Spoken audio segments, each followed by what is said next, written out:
Если ты оказываешься в языковой среде без языка и сказать два слова не можешь, ну тогда вот да, тогда уже мотивация заставляет. А тут пришла я, английский, моя любовь великая, я, значит, пришла блистать, светить и мерцать всеми цветами радуги. Ну, конечно, она тоже это заметила. Потому что то, чем я занимаюсь, это немножко другое. Я пытаюсь, точно так же, как и мои преподаватели, заинтересовать, дать какое-то вот это ощущение волшебства, что английский – это не мука страшная. Всем привет, меня зовут Наташа Васильева, вы на моем YouTube-канале, и это подкаст «Сразу в президенты», где мы обсуждаем вопросы иммиграции и поиска работы. И сегодня я поговорила с Алиной. Алина – профессиональный преподаватель английского языка и переводчик. Мы с Алиной учились вместе в университете, и я помню, что еще там она блистала своими знаниями английского языка.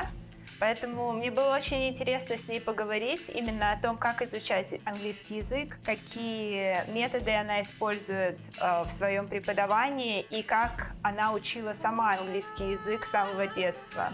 Не буду вас больше задерживать, приятного просмотра. Алин, привет! Как дела, как настроение? Привет, привет! Спасибо за приглашение, рад быть здесь и сейчас с тобой тут. Настроение хорошее, хотя у нас тут уже конец дня. Вон, видишь, какая темень за окном. Так что я уже, так сказать, на отбой, а ты только на просыпание. Да, у нас большая разница в часовых поясах с Алиной. Алина в Польше, я в Сиэтле. Так что практически целый день. С Алиной мы знакомы, мы вместе учились в институте. И я помню, что когда мы учились в одной группе, ты, наверное, лучше всех у нас в группе знала английский язык. Ладно, захвалишь. Лучше всех, все понять.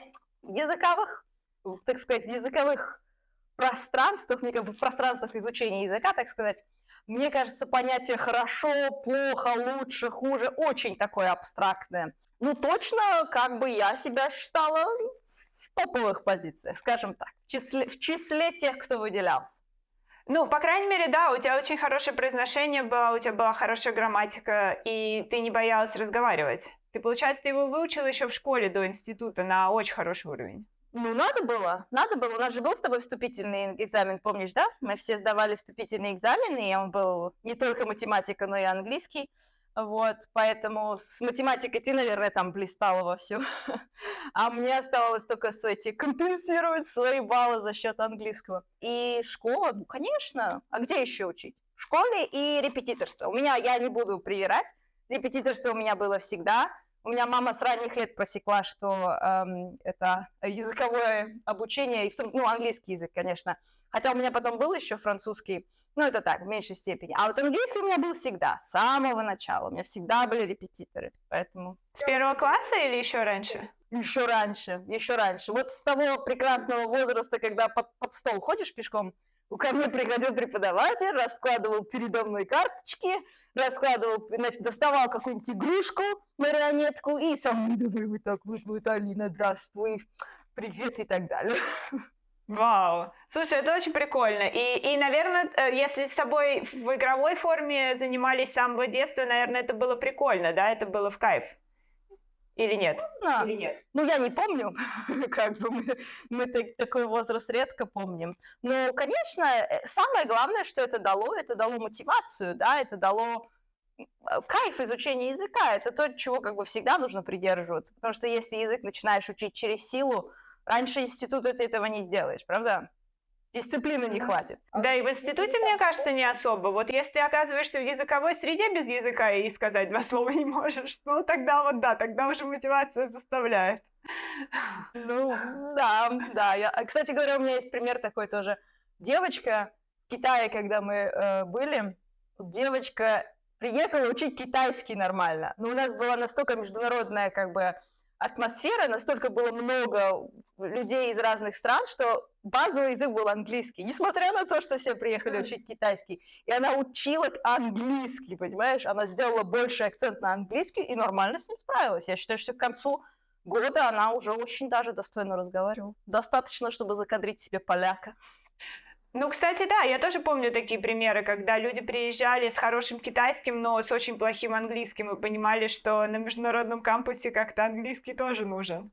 Потому что по-китайски далеко не все хорошо говорят. Мы, собственно, для этого приезжаем, да, чтобы учить китайский. поэтому английский это то, по идее, с чем уже должен приехать человек. В любую страну, как бы ты приезжаешь, по идее, английский, так или иначе. Ну, слушай, а расскажи, что конкретно ты делала в детстве, когда ты учила язык? Я понимаю про преподавателей, которые еще играли с тобой, то есть это прикольно, но, скорее всего, ты сама еще много всего делала. Безусловно, нет. Мои работы там, опять-таки, хорошо смотивированные. В школе, наверное, хорошее такое более-менее качественное, сознательное обучение началось, конечно, в школе. До этого это так были развлекашечки такие, завлекалочки, скажем так. Да, завлекают и вовлекают в процесс. А вот в школе у меня практически всю школу был один и тот же репетитор. То есть не то, что там мы его меняли туда-сюда, а вот практически всю школу у меня была одна. Большое ей спасибо, Ирина Ивановна. Она самое ценное, что для меня сделала, это она, значит, ездила в библиотеку иностранной литературы. И у нас был не только учебник, по которому мы занимались, да, а мы с ней как бы еще обменивались вот этими книгами. Я ничего не делала. Она ездила в библиотеку иностранной литературы, она была в нашем районе, но не близко к нам. Я потом тоже туда ездила, просто дело хорошее, конечно. Вот, и нас было несколько в районе, у нее учеников, она не только для меня такие, эти самые плюшки делала. Значит, мы с ней встречались там 1-2 раза в неделю, и она мне всегда подкатывала что-нибудь новенькое. Книжка какая-то, но потом аудиокнижка. Причем это были кассеты еще на тот момент. И вот этих кассет, которые моя мама поняла, что мне это нравится, она начала это все копировать. У нас был такой, знаешь, такой советского типа, такой двойной кассетный проигрыватель. Вот, и, значит, с двумя, да, чтобы с одной ты записываешь, точнее, одна проигрывалась, другая записывалась, да, и вот у меня начало копиться, господи, сколько у меня было этих кассет. И я к ним возвращалась, через месяц могла вернуться к той же самой истории, к той же самой книжке. Все это было очень интересно. Потом через год, через полгода я могла раз за разом все это слушала. И вот это пассивное откладывание информации к себе на полочку, так сказать, подсознание, это очень-очень дало мне прям буст изучения английского языка, правда. И еще истории были классные, я вот это еще что помню, потому что они были другие, они иностранная литература, да, это не наша была литература, поэтому все, что вот как бы английская, она в основном была британская, British Council она была, насколько я помню, и вот британская литература, британские истории, они были немного другие, но просто вот я и сейчас могу вернуться к той самой истории, которая мне больше всего нравилась, я ее хотела для своего ученика подкатить, чтобы он послушал, вот. Нашла ее, кстати говоря.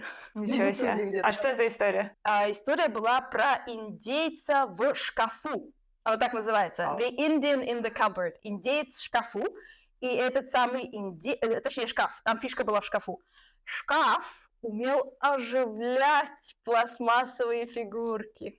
Ты понимаешь? Какая вкусность, да? Вот что еще детскому сознанию надо, да? Вот ты как бы мечтаешь о том, что ты такой весь особенный, что с тобой случится что-то волшебное, и тебе на день рождения, значит, дают такой шкаф, доисторически где-то там из поколения передаваемый, да, в поколение, и вот этот шкаф ты как бы на ключик туда вставляешь пластмассового индейца, и он там оживает. И вот такая история.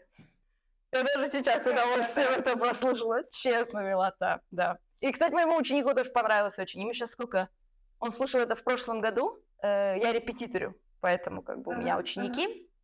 И вот один парень, он очень меня тоже напоминает, ему тоже очень нравится этот формат потребления информации.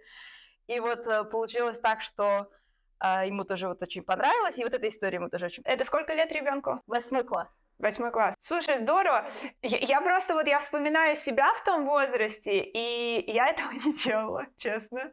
Я помню, что у меня была очень большая проблема с аудированием.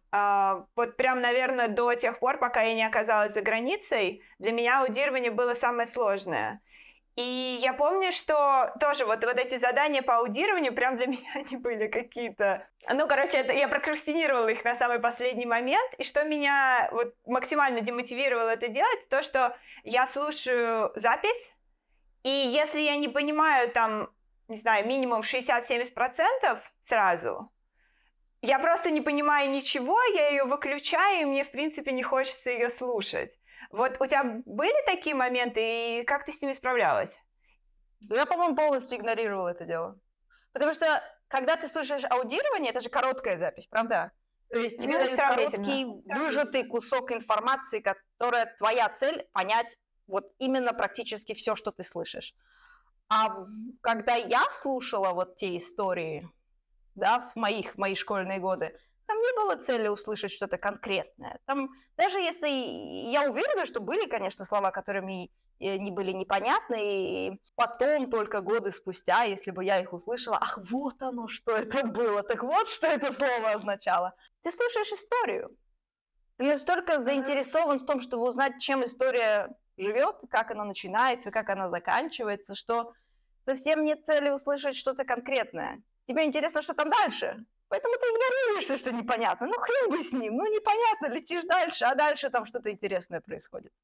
Блин, это здорово, это правильно. Видимо, у меня был какой-то внутренний перфекционизм, который меня все время останавливал. Не всем даны такие замечательные преподаватели, с которыми мне так повезло, правда. А в школе, кстати говоря, у меня тоже был прекрасный преподаватель. Не в том плане, что она преподавала прекрасно.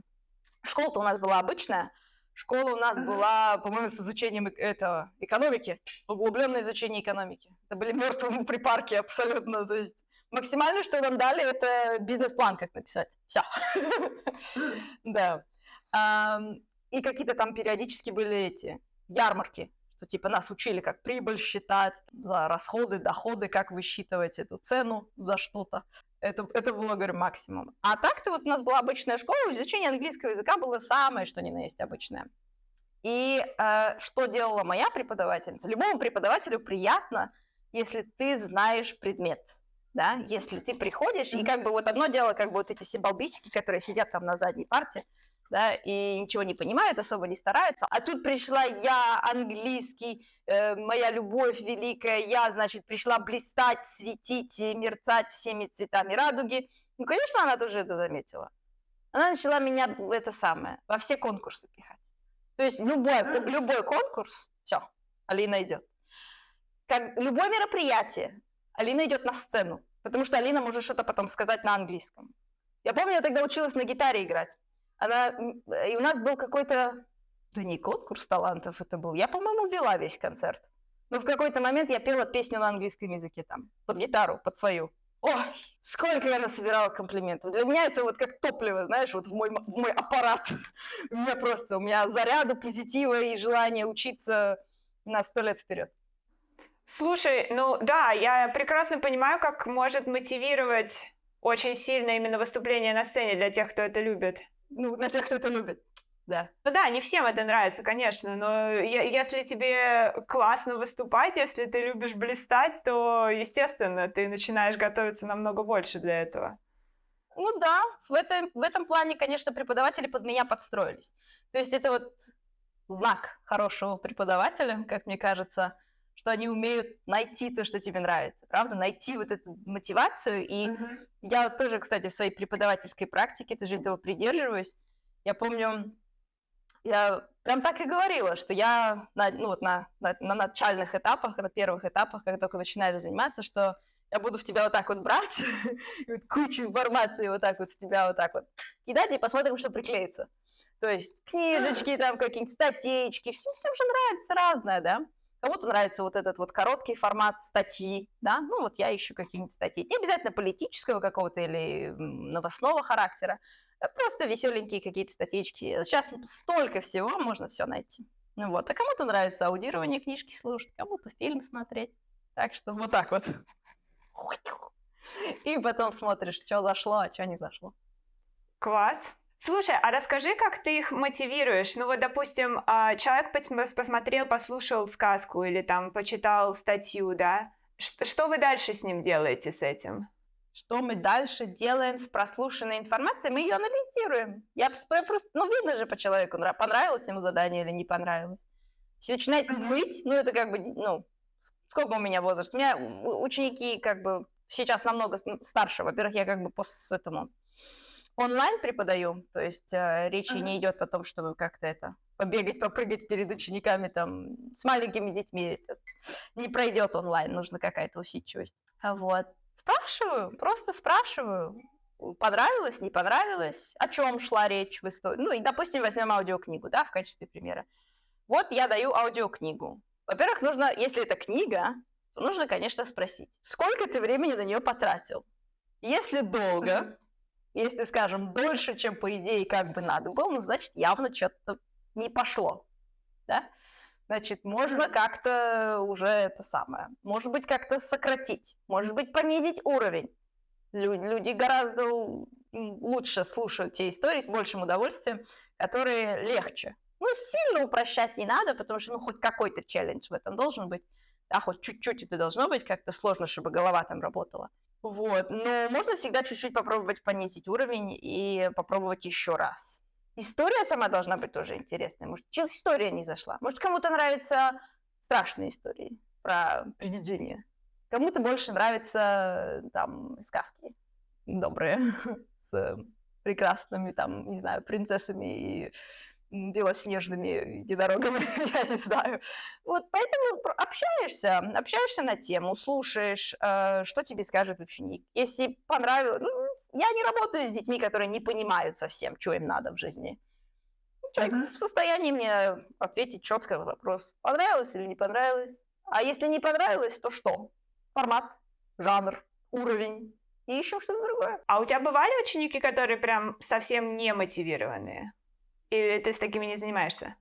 Совсем не мотивированные. Дай подумаю. В Москве, может быть, такие, конечно, и были.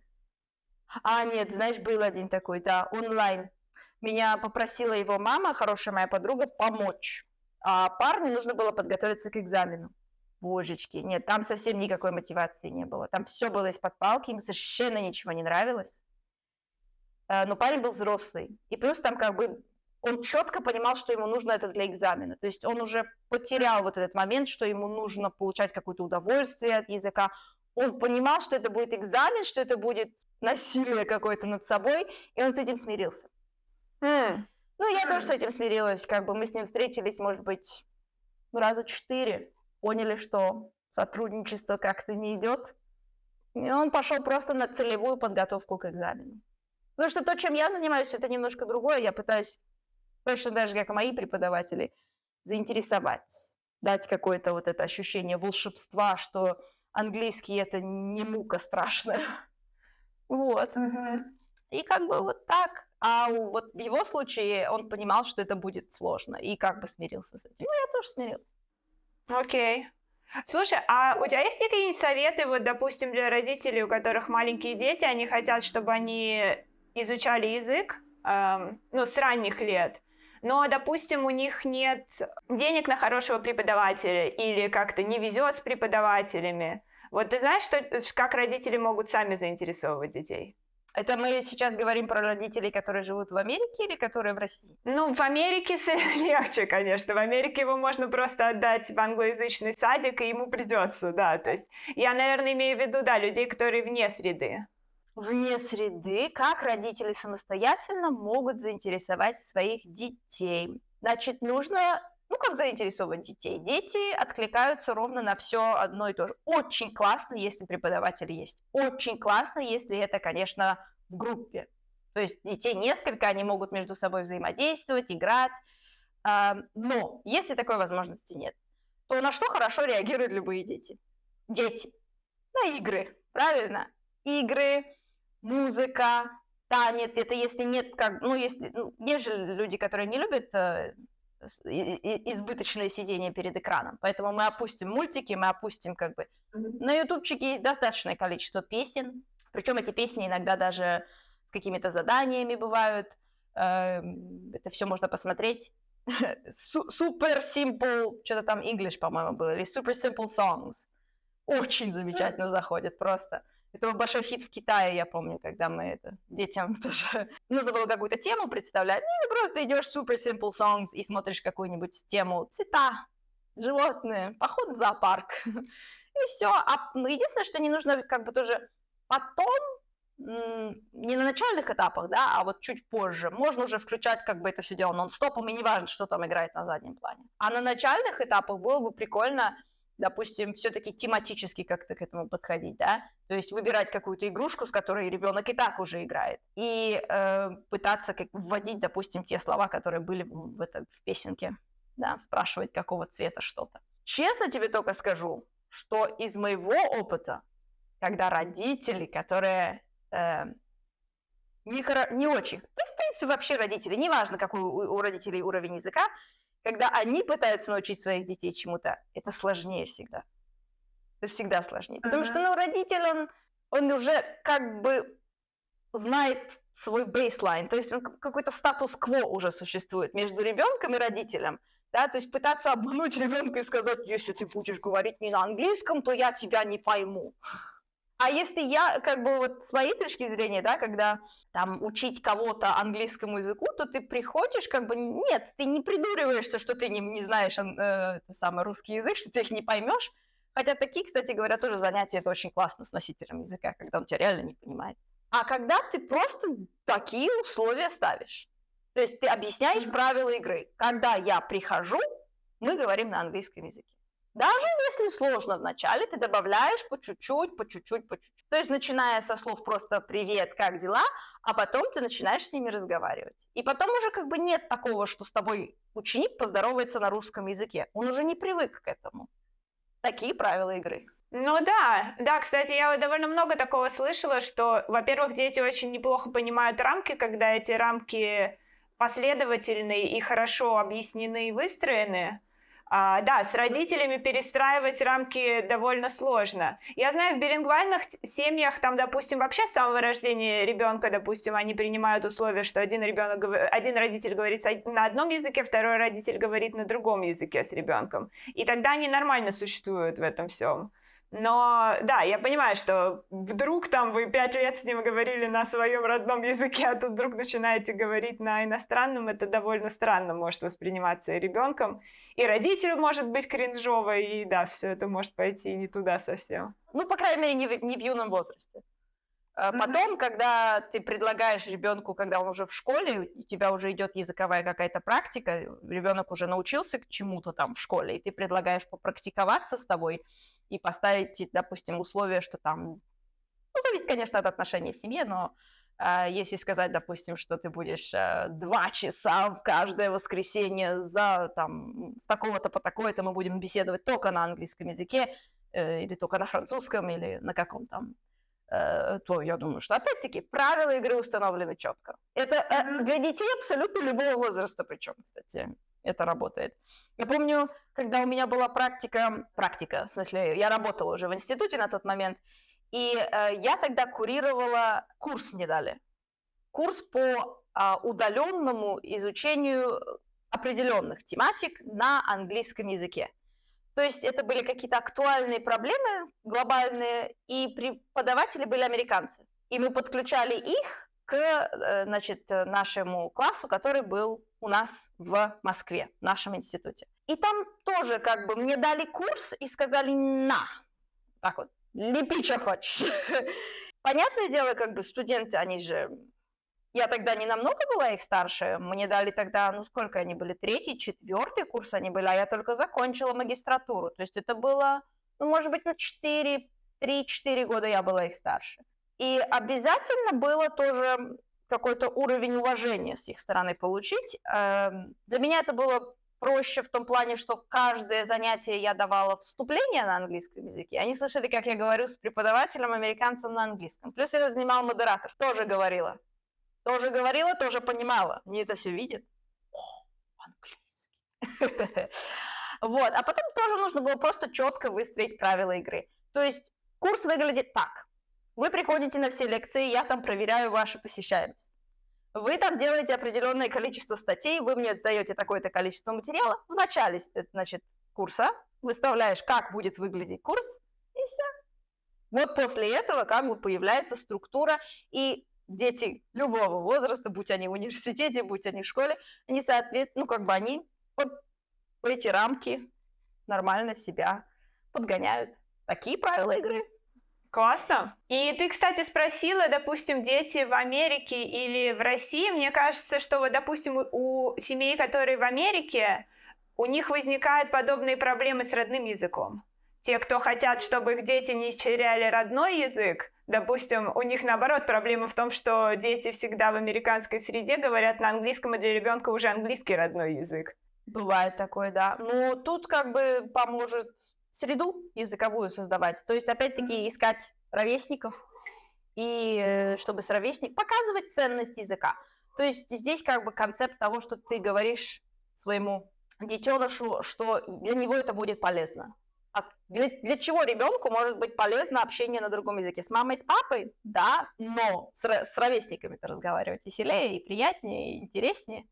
Поэтому, если теряется русский язык, то нужно искать как бы возможности, чтобы ребенок со своими ровесниками искал вот эти точки соприкосновения, чтобы они там между собой играли, а для родителя это замечательная возможность тоже посидеть, потрындеть со своими по душам, пока там дети развлекаются. Поэтому ценность языка, да, показать, если что касается как бы вот для детей. Слушай, а расскажи, ты сейчас живешь в Польше вместе со своим мужем, правильно? Что касается Польши, как бы и польского языка, там тоже свой путь как бы интересный. Как только приехали из Китая, мы вот как бы с Матеушем тоже выезжали уже второй раз в Китай, классно, весело, замечательно, но вот в какой-то момент мы, наверное, не задумывались о Китае как о месте для жизни. Там и экология как бы не очень, и там палки в колеса иностранцам часто ставят, там, начиная от того, что в банке ты там деньги не можешь поменять нормально, заканчивая тем, что там, визу нужно постоянно продлевать, как бы тоже на каких основаниях нужно думать. Поэтому, как бы Европа, у моего Матеуша гражданство, поэтому логично было хотя бы себя попробовать как-то в Польше.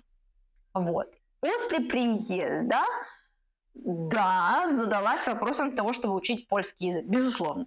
Но на тот момент мы тогда проживали у родителей Матеуша, и это был такой дом в поселке. В Польше очень развита система поселков, то есть очень много городов, больших и маленьких, но очень много тоже поселков. То есть вот так вот по Польше, если поедешь, то у тебя будет поле, поселок, поле, поселок. И потом, может быть, где-то там через час доедешь до какого-то города, такой большой или маленькой. То есть в России то, что мы называем деревня, здесь это нормальный, хороший поселок с вот хорошо сделанными домами. У них свой дом культуры обязательно в этом поселке будет, своя школа начальная, то есть как бы начальные школы, вот эти вот начальные этапы образования они предоставляют, обязательно будет костел. Обязательно. Без церкви здесь никуда. Сначала строится этот самый костел, сначала строится церковь, потом вокруг нее поселок. Как бы. И вот я в таком месте оказалась. После Шанхая тяжко было, скажу тебе честно, тяжко было, потому что вот этот вот постоянный ритм высокий, что-то происходит, куда ты едешь, мероприятия, туда-сюда, я очень как бы вот падка на такие вещи. Для меня высокий ритм жизни — это замечательно, это чудесно, это то, к чему я хотела стремиться всегда. И после вот этого вот высокого темпа в Шанхае меня забрасывают в поселок, где 5 улиц. Все. И вот Дом культуры, который работает через воскресенье. Ну, как говорится, где тебя не посадят, надо цвести, поэтому надо было как-то адаптироваться. А слушай, а там, кстати, вообще по-английски люди разговаривали, или тебе нужно был польский именно, чтобы вообще с кем-то общаться? В Польше? Ну, смотря с кем. Вот смотри. Ну, вот конкретно в том поселке. Нет. Какой там ты чё?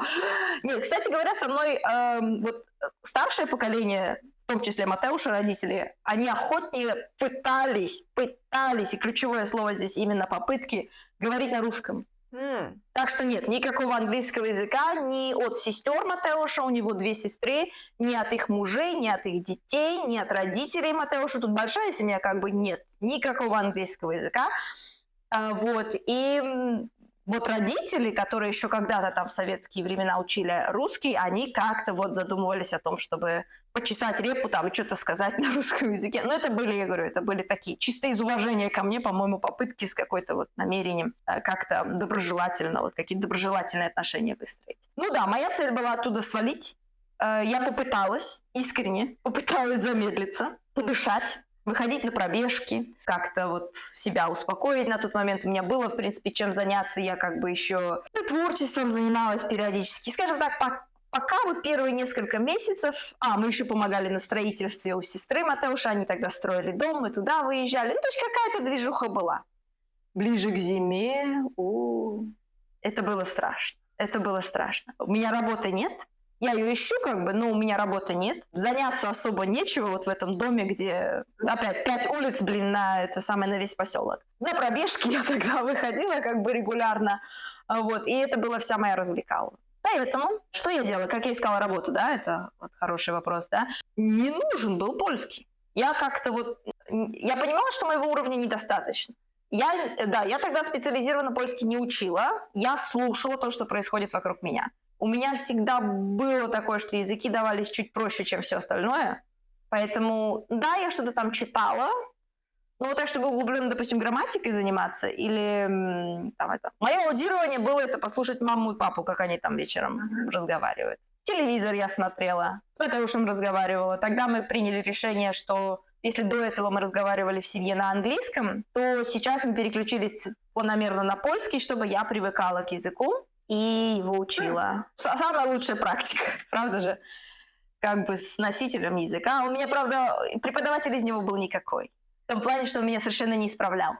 Вот я только могла применять то, что я до этого слышала, где-нибудь там в фильме или в телевизоре, или мама, папа там, или сестра, кто-то что-то сказал, у меня запало в памяти. Что-то я переводила, что-то я просила его переводить, но он меня совсем грамматику не исправлял. А искать здесь достаточно было английского языка и русского, что удивительно. Моя первая работа, а это был год, 2019 год, да, мы переехали. В 2019 году, понятно, ситуация была не такая, как сейчас, поэтому русский язык был востребованный. Требовался русский язык, и в комбинации с английским я вот получила свою первую работу в сфере, которая мне была не близка, но интересна. Это был онлайн-маркетинг, и там как бы требовался английский и русский. Должность отвратительная, обслуживание клиентов. Я очень как бы не хотела, но понимала, что хотя бы меня научат. На вот должности обслуживания клиентов первое же, что как бы ты делаешь, это ты изучаешь тему, с которой работаешь, да, как же ты будешь обслуживать и помогать кому-то другому, если ты не знаешь, о чем идет речь. Поэтому и как работает продукт рассказывали, и как работает вся сфера рассказывали, и так или иначе можно было на этом выстроить ту базу, с которой как бы, если бы мне понравилось, то я бы с ней дальше работала. Вот, и вот тогда вот русского и английского мне более чем хватило, чтобы вот это интервью. А интервью, кстати, было вообще плевое. Сначала мне позвонили, потом мне позвонили по видео, и потом мне предложили работу.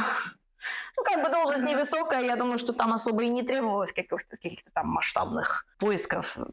Работа такая. Но она была в Гданьске, она была у моря. Я была счастлива. Можно было уехать из поселка к морю. А время было март месяц, как раз пляжный сезон. Я была в восторге. Но недолго я радовалась. Ну да, Гданьск красивый город. Ну и, насколько я понимаю, да, эта работа была не очень тебе интересна, просто была возможность вырваться из поселка.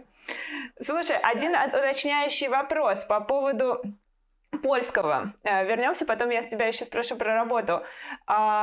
Ты сказала, что вы в какой-то момент перешли с Матеушем с английского на польский в своей речи. Вот скажи, сколько времени на это ушло? И, насколько я понимаю, с преподавателем ты не учила, ты просто пыталась погружаться полностью в среду. Ну и все вокруг тебя говорили по-польски. Вот сколько времени ушло? На то, чтобы я смогла нормально изъясняться? Да, на то, чтобы ты смогла, допустим, с мужем уже говорить на этом языке. Я до сих пор периодически перевожу на английский. Не буду себя захваливать. Нет, не буду. Долго это, долго. И дело было в том, что мне особо он не нужен был в срочном порядке. То есть садиться целенаправленно учить, готовиться, грамматику копать, слова, там какие-то там словарный запас пополнять. Не было такой необходимости. Поэтому это было исключительно вот с целью акклиматизироваться в той сфере, где я жила. Поэтому я начала сразу. Я начала по чуть-чуть, и я стала заниматься чем, в принципе, не особо надо, но я обратила внимание, что в польском языке много русских слов. Поэтому, когда я начала просекать фишку, что русские слова, по идее, могут существовать в какой-то там вот переделанной немножко, переделанном варианте в польском языке, я начала угадывать. То есть я слышала, как для меня вот это звучание польского языка, да? Я слышала, как звучит польский язык, я чувствовала, как меняются слова. Он не сильно отличается от русского языка в плане спряжений, склонений и прочей как бы грамматики. То есть для меня произошел вот этот вот момент, что кликнуло, что я поняла, как меняются глаголы, когда их склоняешь. Не сразу, я не говорю, что это в первый месяц произошло, и я такой гениальный человек. Просто слушаешь потихоньку, ты много уважительно слушаешь старших, как они там между собой, новости слушаешь, что-то как-то воспринимаешь. И в какой-то момент, да, вот ты начинаешь потихоньку говорить то, что ты до этого слышала. То есть какие-то ключевые фразы, которые звучали хорошо, ты думаешь, возьму на карандаш. Звучит логично, звучит нормально, я вроде должна запомнить. Вот. И да, я начала угадывать, я начала вставлять русские слова туда и смотреть на них. Что, понятно, нет? Что-то логично, вы поняли, что я хотела вам сказать? Они такие, нет. Много таких казусов тоже было смешных. Польский язык, он же он похож, но только до определенной степени. Были такие моменты, когда Матеуш что-то произносил. Я даже, по-моему, в Инстаграме у себя пост тогда под впечатлением всего этого накатала по поводу того, как некоторые слова в польском языке, они напоминают другие интересные слова в русском. Например, есть слово «пукать» в польском языке. Оно не означает то, что означает в русском языке. «Пукать» — это означает вот так вот постучать по двери, например. Да, вот, пукать в дверь. Вот. Ну и много такого было на самом деле. Я потом как-то даже заморочилась, насобирала вот этих всех слов. Слово «чашка» в русском языке — это чашка, да, вот наша чашечка. А в польском языке это черепная коробка. Череп — это чашка. У меня много таких анекдотов на эту тему. Было весело. Было в какие-то моменты очень забавно изучать польский язык. Прикольно. И, насколько я понимаю, ты не боялась говорить с самого начала, потому что я знаю, многих людей останавливает вот прям страх. Пока они идеально не заговорят на языке, они не будут на нем говорить в принципе. Да, знаю таких людей. Говорю уж таким людям, что ни в коем случае нельзя этого делать. А у меня, знаешь, у меня такого никогда вопроса не стояло, потому что то, вокруг чего я построила буквально еще в подростковые годы свою личность, это умение выступать на публику, возвращаясь, да, к моим школьным годам.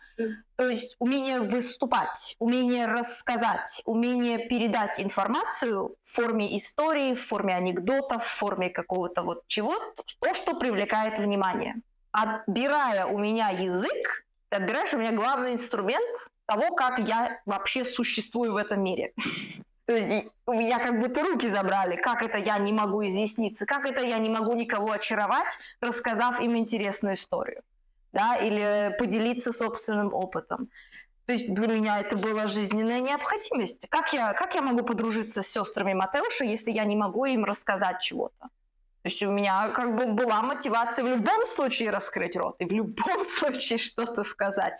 Даже если они до конца не поймут, ну ничего, я попробовала. То есть опять мотивация, да, для меня это нужно было вот как вода и свет, и солнышко для цветочка. Слушай, ну тогда я испытываю очень сильную эмпатию к тебе по поводу первых этих месяцев жизни в поселке, где тебя никто не понимает. Это прям очень грустно. Ну, было в какой-то момент грустно. Но не было такого, что совсем никто не понимал. У меня же Матеуш всегда был. Я могла в любом случае с ним поговорить. Знаешь, какой был момент уже для меня переломным? В плане того, когда я начала чувствовать себя лучше в изъяснении языковом. Я начала общаться с детьми. Я начала общаться с детьми сестер Матеуша.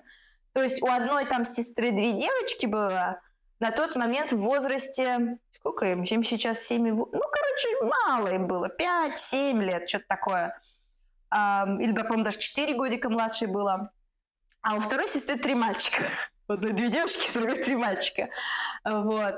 И 3 мальчика тоже были как бы не совсем в таком возрасте, что с ними вот они уже начинали в подростковых там этих своих облаках витать, да, то есть с ними можно было поговорить при желании. И вот с ними, потому что они же дети, они же и сами-то учатся, с ними было намного проще с точки зрения как бы... Я не думаю, что их родителям особо это нравилось, потому что я могла что-нибудь ляпнуть, они могли это запомнить потом. Ну, взрослый же это сказал, значит, наверное, правильно. Вот. И вот в этом плане, как бы, я думаю, что, может, это не очень им нравилось, но я им читала. Я помню, я тогда училась читать, и все вот эти вот и вот эти все прекрасности польского языка, там же очень много вот этих вот буквосочетаний, когда это это было не сильно для меня страшно после китайского языка, но они идут, эти звуки, один за одним. Какой-нибудь там шечин, да, или, ну вот, такого рода слова. Не буду, мы здесь не о польском как бы собрались говорить.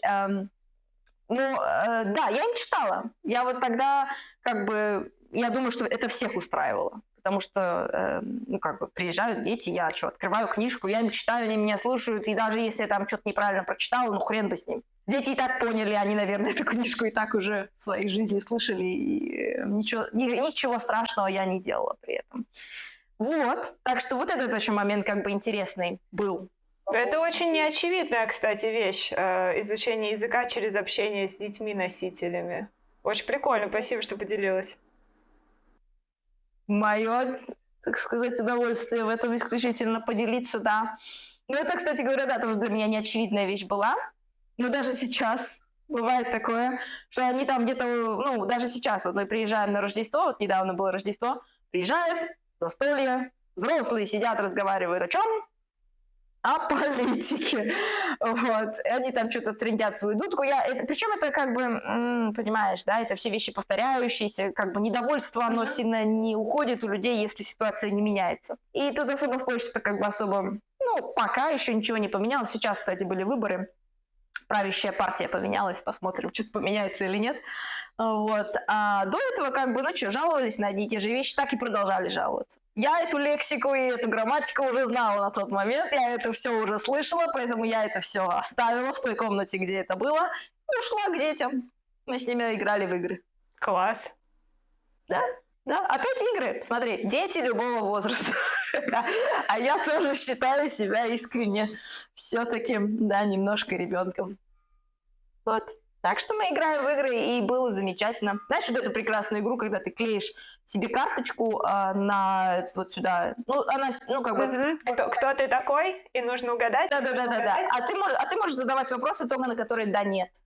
Да? Замечательная языковая практика. Я вот с детьми прекрасно в это играла. Как бы я вот выбираю, клею себе, задаю вопросы, они мне отвечают да или нет. Они меня понимают? Идеально. Я тоже могу им задавать вопросы? Замечательно. Вот так вот и учу. Супер. А расскажи теперь про работу. Алина работает профессиональным переводчиком в Польше на американскую компанию. Да, вот, давай начнем с того, как ты вообще туда устроилась. То есть я знаю, что у многих людей стоит вопрос вообще об удаленной работе. Допустим, там, где они живут, либо низкие зарплаты, либо не очень хорошо с работой, и они хотят устроиться в какую-то иностранную компанию удаленно. Вот как это сделать? В моем случае, к сожалению, это через агентство. То есть в Польше есть то, что называется агенция працы. Это занимается поиском кадров. Компания, которая базируется и зарегистрирована в Польше, они связываются с непосредственно трудодателем, берут у меня часть зарплаты, конечно же, вот, но при этом как бы они решают все мои каждодневные вопросы. То есть я связываюсь напрямую с ними, они общаются на английском языке со мной, хотя как бы, ну, на данном этапе я могла бы уже, в принципе, изъясняться с ними на польском, но такой необходимости совершенно нет. Даже когда я звоню, и мне нужно с ними поговорить, они со мной разговаривают на более чем адекватном английском языке, и такой необходимости не было. Поэтому, что они сделали? Значит, это вот агенция працы, агентство, которое занимается набором кадров, назовем это, да, агентством кадров по трудозанятости. Они набирают просто людей по всей Польше с правом работать, а такое право у меня, слава богу, есть. Вот. Представляешь, если бы еще не было разрешения на работу, я бы повесилась. Вот, и, значит, получается, что они набирают кадры, причем они набирают всех подряд, потому что компания, на которой я работаю, занимается переводом просто чумового количества языков. Они периодически, как бы, такие языки появляются, которые я не слышала.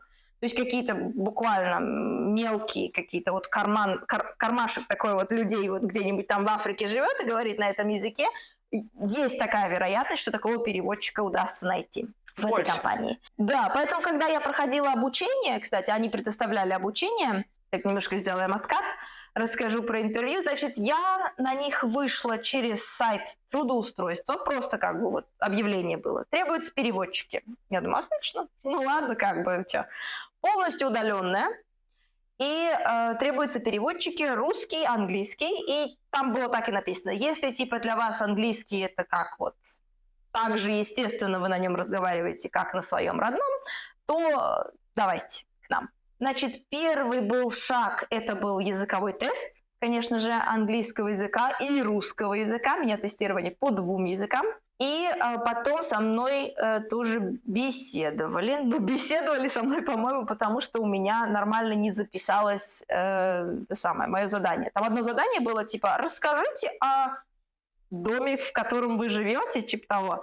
И там нужно было, там фишка была в том, что нужно было достаточное количество слов употребить. То есть не просто, да, вот у меня там 2-этажный дом, а у меня там древний старый дом с кирпичной кладкой и красивыми там вензелями над дверью, а витражные вставки на входной двери навевают эпохой. Ты понимаешь, да? Вот. И смысл был такой, что у тебя вот тема предельно общего характера, и твое дело было вот этой всей красоты навешать так, чтобы было видно, что ты говоришь, и что для тебя это не проблема.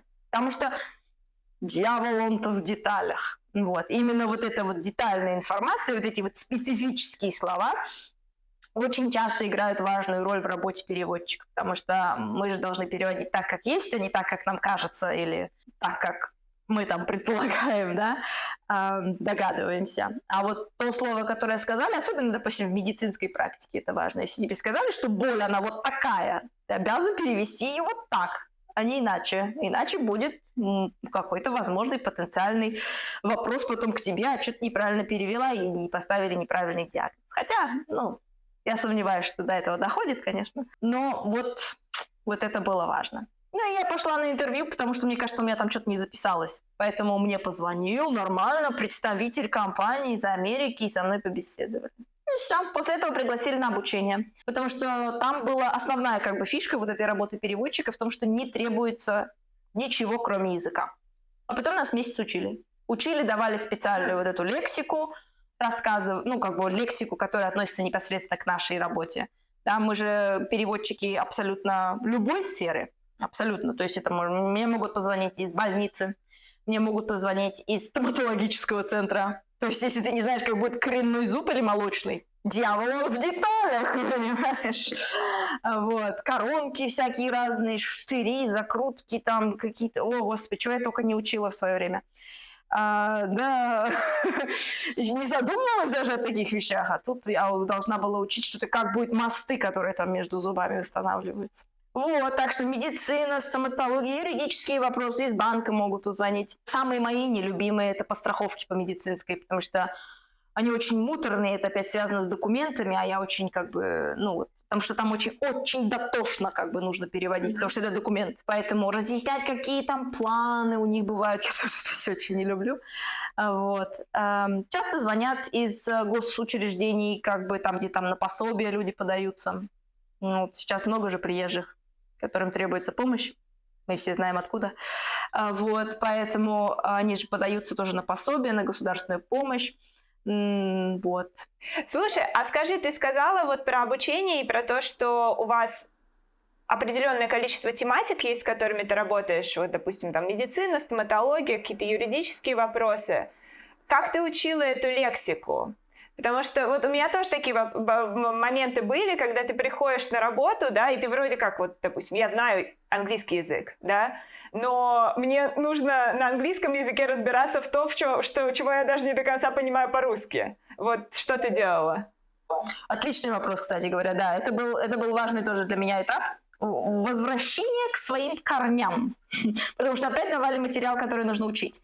На том этапе, когда я уже знала английский язык более чем неплохо, я на нем тогда уже написала свою магистерскую диссертацию и защитила на английском языке. На момент, когда я уже написала свою диссертацию, я уже была на более чем адекватном уровне языковом. А тут подкинули еще лексику, до которой я вообще даже, я думала, меня 2-метровой палкой я просто до этого как бы не буду дотрагиваться в своей жизни. Там появились медицинские термины, которые я у врача как бы такие тесты не проводила никогда в своей жизни. Я не задумывалась о такой необходимости. Мне как бы 30 стукнуло недавно, и появилась необходимость задуматься о собственном здоровье и хождении к врачу, и сдаче анализов и всего вот этого. А тут, да, появилась как бы вот эта вот сфера, в которую я даже никак... Там компьютерная томография, ЭКГ, сдача там... И бывает просто анализ крови, а бывает посев на какую-то бактерию. А не говоря уже о биопсиях, химиотерапиях и прочей гадости. И тут как бы, да, был большой поток материала, который нужно было выучить. Самое классное, что я тогда делала, мне так кажется, кроме пустого зазубривания, как бы была вот табличка. С одной стороны русский, с другой стороны английский. От этого не уйдешь, честно. Если как бы вот закрываешь одну сторону таблицы и переводишь в одну сторону, закрываешь другую сторону таблицы, переводишь в другую сторону, как бы. И от этого не уйдешь, мне кажется. Единственное другое, что я делала, потому что слова были сложные. Еще. Потом как бы появились еще более сложнее слова, которые сложно произносить было. Название лекарств. Ой, Наташ. Когда я поняла, что нужно переводить лекарства, от меня это ожидается. Чудрить. А там же есть обычное название лекарства. Там есть активный элемент этого лекарства. Активное вещество. Там есть еще патентованное название, а патентованных еще и бывает несколько. И это все очень специфически произносится. Я до сих пор как бы тренируюсь и учусь. Поэтому, так вот, тогда, когда нужно было учить слова, не только как они переводятся, но и как произносятся, я записывала себя на диктофон, наушники в уши и ездила кататься на велосипеде. То есть ты записывала себя в моменты разговора, а потом переслушивала это, да? Я читала слова просто. Иногда с переводом, иногда даже без, просто слова, которые вызывали трудности. И да, просто потом себя, любимую, слушала. Слушай, это классный способ, и не только для изучения слов, но и, в принципе, для каких-то публичных выступлений. Я помню, когда я начинала разговаривать активно на конференциях на моей предыдущей работе, я тоже поначалу, я поняла, что я экаю, я поняла, что у меня мысль теряется, я поняла, что я ни хрена не умею говорить, когда я волнуюсь и так далее. Вот да, я тоже записывала себя на диктофон, ездила, потом слушала, кринжевала по полной программе. Но да, это помогает. А насчет названий лекарств, блин, ты герой, честно. Я даже не решаюсь начинать их произносить. Знаешь, то, что ты общаешься с врачами, просто там, когда я прихожу в поликлинику, и мне говорят какое-то лекарство, знаешь, у меня срабатывает либо я что-то подобное, набор звуков я где-то слышала, и, наверное, я знаю это лекарство, либо я не слышала такого, но да, я даже не пытаюсь это начинать произносить. Я говорю, запишите мне на бумажке. Да, так будет проще. Покажу в аптеке. Да. Более чем тебя понимаю. Вот у меня был этот шок на первых этапах, безусловно. А учить, кстати, любую информацию проще, когда ты, не у всех, ладно, не буду обобщать, но учить, когда ты что-то при этом делаешь, какая-то идет физическая активность, это фишка. Мозг хорошо работает тогда, когда ты что-то делаешь, допустим, на беговой дорожке. Или выбежала просто побегать. На велосипеде вообще замечательно. Надо попробовать. Вот просто вот кто вот испытывает какие-то сложности с изучением информации, попробуйте воткнуть себе просто уши в эти самые наушники и позаниматься чем-нибудь. Тупой работой. Конечно, не для того, чтобы включать мозг, да, и думать, вот сейчас я там, не знаю, бегать по улицам не надо. Бегать по улицам там, где машина ездит, и там нужно светофор смотреть, не надо. А вот заниматься какой-то тупой работой более чем. Кстати говоря, возвращаясь к моим школьным годам, могу сказать, что те аудиокнижки, которые я слушала, я тоже не теряла время зря. Когда я слушала аудиокнижки, я занималась рукоделием. Я делала бисер, у меня была глина, у меня было еще что-то, у меня было постоянно что-то в руках. По-моему, я что-то вышивала, что-то там делала. И вот пока вот эта тупая механическая работа происходила, все то, что я слушала фоном, во-первых, прекрасно откладывалось, а во-вторых, я занималась тем, что я люблю.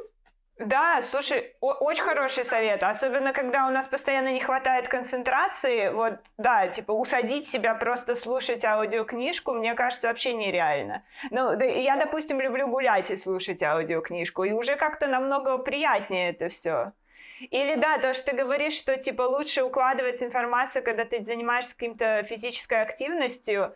Я сейчас думаю, действительно неочевидный совет, но я думаю, что я, допустим, рефлексирую о своей жизни очень часто на пробежках. То есть вот если какой-то затык или какая-то эмоция, или типа не можешь в чем-то разобраться, идешь на пробежку и как-то там включаешь музыку фоном, и как-то мысли уже сами структурируются. Да, вот как-то так работает наш организм. Я не говорю, что у всех, опять не берусь обобщать, все люди разные, и всем подходит что-то свое. Важно, конечно, найти это то, что работает лично для тебя. Но, да, есть такая вот особенность. Точно совершенно стоит попробовать. Ни в коем случае только не надо водить машину. На этом на сегодня все. Я надеюсь, что вам понравился разговор с Алиной, потому что я получила от него огромное удовольствие. Пишите ваши мысли в комментариях, ставьте лайки, подписывайтесь на канал. Кстати, если вы подписываетесь на канал в момент просмотра видео, YouTube еще лучше его рекомендует, поэтому мне было бы очень приятно, если бы вы это делали. А с Алиной, возможно, мы поговорим еще, потому что огромное количество тем, начиная от ее работы переводчиком, заканчивая нашим общим с ней опытом учебы по обмену в Китае. Пишите свои вопросы, если будет достаточно вопросов, мы с удовольствием снимем еще одно видео. А на этом на сегодня все. До встречи на следующей неделе. Пока-пока.